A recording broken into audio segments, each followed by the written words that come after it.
You already know who it is, man. It's your boy PoorBoySin. The Poe don't stand for Poe. Finally bringing you guys one of my most anticipated videos. In today's video, we're going to be solely talking about playmaking badges.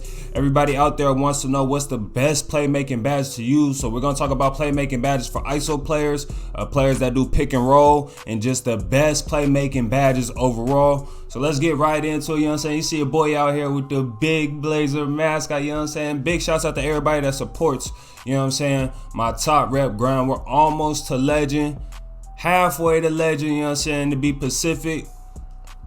But let's get right to the playmaking badges for you guys. This is my current playmaking badge setup.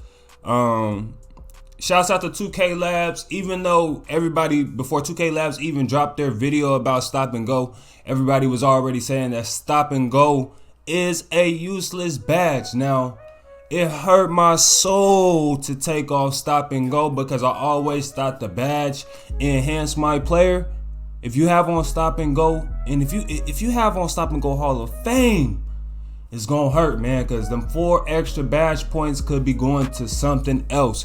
Now, I will say, if you do play a lot of tools, definitely take off stop and go. If you do want to test out stop and go and see if it actually can work for your player, test it out in like 5v5 or 3s, full court play. The only time I see stop and go activate is when you tap L2. So when you're coming up court and you tap L2 and you do a quick hezzy and then you speed boost out of it, that's the only time I felt like stop and go works. So if you do have on stop and go, go ahead and take that badge off, man. Put them 4 extra badge points somewhere else. I put my 4 extra badge points on Space Creator. I wanted to give Space Creator another go. Space Creator is not one of my original, you know what I'm saying, playmaking badges, a part of my setup. So we're going to go ahead and show you guys what my original setup was. Take off Space Creator. This was my original setup before I took off Stop and Go, but I'm not using Stop and Go anymore right now. So like I just said, I'm testing out Space Creator right now at the moment. Instead of going Space Creator, I'll either go Lob City Passer Hall of Fame or I'll go Flashy Passer Hall of Fame. Now, before we go into the other playmaking badges, let's quickly talk about Flashy Passer and Lob City Passer. The only reason you'll put on Lob City Passer is if you're playing for rep. It definitely is a good badge to have if you're playing for rep. Everybody should know by now, alley oops gives you the most my points. So you know you got alley oops, you got attack assist, pick and roll assist, you know what I'm saying, stand and steal threes, regular layups. Alley oops gives the most points to my knowledge. In a regular park game for a playmaker, I get about 1,050 for alley oops per alley oop, and then in tournaments, alley oops boost up to 1,500 per alley oop. So only reason to turn on Alley Oops Hall of Fame is if you want to be able to throw more difficult Lob City passes like in traffic to your teammate. Other than that, you do not need Lob City Passer to throw lobs. Now, I do have on Floor General and Dimer. Everybody always asking what's better, Dimer or Floor General. Dimer is better than Floor General because Dimer boosts his shot percentage. Floor General just boosts his attributes. It doesn't boost shot percentage. So I'd rather have the shot percentage boost from my teammates rather than the extra, you know what I'm saying, 4 attribute points. So if you're trying to decide between Floor General and Dimer for your teammate to score better and shoot better, well, I'll say shoot better instead of say score better, because Floor General will probably help your teammate score better, you know what I'm saying, because Floor General adds +4 to all offensive attributes. Dimer just boosts the shot percentage on the shot. So if you're playing with a shooter and you want them to shoot better, man, put on that Dimer Hall of Fame. If you're playing with like a glass lock and they got a 74 rated 3 and you want to boost that 3-pointer up for them to 78, go with the Floor General Hall of Fame. Now, handles for days and quick first step Hall of Fame are guaranteed mandatory badges you need to put on, especially if you dribble, especially if you're trying to speed boost. You need to have on these 2 badges guaranteed. There's no reason you should not have on Handles for Days Hall of Fame or Quick First Step Hall of Fame. Now, you could possibly dumb down our Handles for Days to gold if you're not really a big dribble head like that, but I'm not doing it. I'm gonna keep my Handles for Days Hall of Fame, keep my Quick First Step Hall of Fame. Quick First Step is probably, well, Handles for Days is guaranteed mandatory. Like, it's probably, these are the first 2 badges you need, you know what I'm saying, when making a playmaker. Handles for Days is a Quick First Step, but Quick First Step probably is the most prominent badge when having a speed boosting player or a speed boosting playmaker, because without quick first step, you're really not gonna do too much. Now I do got my unpluckable on gold. Hall of Fame and gold don't make too much big of a difference, but like I said, it doesn't make too much big of a difference, so I'm rocking with gold right now so I can put that extra badge point somewhere else. Now tight handles. Tight handles is probably one of the most underrated badges, and it is more overpowered than ankle breaker is. Ankle breaker really only works on snatchbacks and behind the backs, and tight handles works on behind the backs, momentums, like tight crossovers. You know what I'm saying? When you close up on your defender trying to bust a combo out, bust a move out, tight handles activates way more than ankle breaker does. So definitely have on tight handles, Hall of Fame. I have not ever tested it out on gold, so I don't know how it works on gold, but Hall of Fame do get a lot of tight handles animations. Hopefully I have the time at the end of this video. I will put in some clips, you know what I'm saying, of showing how tight handles activates, just showing you guys how my quick first step works, even though I have 99 speed, 99 acceleration, and diamond floor general, it definitely helps out my shooters in a major way. Now downhill, a lot of people ask about downhill. Downhill specifically, in my opinion, for the threes is definitely not gonna work on the twos.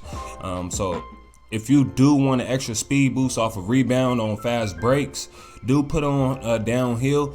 But in my opinion, downhill is for like acceleration. So like I said, I have 99 acceleration, so I really don't need downhill at all in my opinion. But downhill, 5v5, 3v3 Pacific, Space Creator. We'll go back to this badge real quick. This badge really only activates on hop steps. So if you guys ever watch Ticino plays, Ticino uses this badge a lot. I don't use this badge because I don't do a lot of hop steps this year, as well as I don't feel like it activates enough on step backs, because as it says here, it activates on step back moves, you know what I'm saying, but it really only activates on hop steps. So I don't play for ankle breakers and animations this year, you know what I'm saying. I try and get space around my defender and score that way by using quick first step. So I don't play for animation, so I don't have on Space Creator or ankle breaker. Like I said, ankle breaker doesn't really activate enough to use 4 badge points for ankle breaker Hall of Fame. So if you do have on ankle breaker Hall of Fame, I would advise you to take it off and put those 4 badge points somewhere else. Because if you do, now this is saying if you make it to Elite 1 to get takeover booster, because I have takeover booster, and I could get takeover before our team gets to 10 points. So by saying that, I could just play for the takeover and then just get my ankle breaker through takeover. So I really don't need takeover. I rarely ever use it. Bailout, you do not need bailout. Everybody is passing out of shots without having the bailout badge on. If you do have bailout on, you're wasting your upgrades. Break starter, another 3v3, 5v5 Pacific badge for like rec, pro-am, or threes. I never use this badge, and again, it's another one of those badges that you really don't even need to put on, because people are making full court passes without this badge even being on. You do throw some incomplete full court passes without having this badge on, but don't waste your 4 upgrades on this badge. Dream Shake for post scores, I don't use that at all. Now Needle Threader is probably one of the most underrated playmaking badges. It's real good for threes, it's real good for rec and pro-am. I use this badge a lot on 3v3 pro-am, as y'all know, before they switched the rep around and before they nerfed pro-am rep. I was playing a lot of 3v3 pro-am, and I used this badge a lot to make full court passes. This badge works for full court passes, alley-oop, all types of passes. So even if you don't have on Lob City Passer, this badge, in my opinion, works. You know what I'm saying? For getting your Lob City passes through the defense. So if you do have some extra badge points and you're playing like 5s or 3v3, definitely test out Needle Threader. It increases the speed of your passes as well as it negates Interceptor. So if you have on Hall of Fame Needle Threader, or somebody has on Silver Interceptor, you're gonna get that pass past them. If they have on Gold Interceptor, yeah, they depending on what kind of pass you throw, they may get the steal, but most likely not. Now the only time you're gonna get the ball stolen with Hall of Fame Needle Threader is if they have on Hall of Fame Interceptor. So keep that in mind. Pass fake Maestro, I tested this badge out. It just increases the speed of your pass fakes. It really doesn't give animations to your defender like I believe it should. So I want to waste my badge points on this. Post spin technician, post scores. I'm not a post scorer, so I don't use this badge. And this is pretty much my current badge setup that I'm going to use all the way up until I hit legend. Playmaking badges. If you have about 27, 30, you probably have too many playmaking badges. I'll say the appropriate playmaking badge range to have is about 20 to 24 upgrades. You don't need any more than that. If you do go over 24 upgrades, you're pretty much playing for reps, so you could throw on the flashy passer or the Lob City passer. Now I will say this, if you guys do not know about flashy passer, if you have one flashy passer and you're playing with a sharpshooter, you throw 2 flashy passes to your sharpshooter and they score off of those 2 flashy passes, they'll get their takeover off of 2 flashy passes, as well as flashy passer works for your takeover as well. So keep that in mind. I will be doing another video on that, how flashy passer can help you win more park games, as well as increase the time, you know what I'm saying, well, decrease the time of your park games so you can end park games faster. Now I think that's all, y'all. I got 27 playmaking upgrades. This is my current setup. Let me throw on Lob City passer back on. Now I'm playing with beast mode. Beast mode's on he got sharpshooting takeover, so I'm gonna go flashy passer so he could get his takeover faster. And that is my playmaking badge setup. I hope you guys appreciate all the advice on the playmaking badges. Excuse me. At Legend, I will have 37 potential upgrades.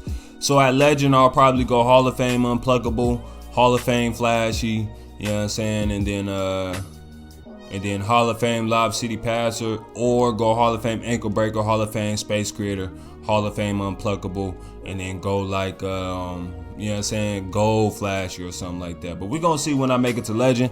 I hope you guys appreciate this video. I'm going to catch up with y'all on the next one. Y'all stay blessed whenever you watch this. Y'all be easy. I'm out. One.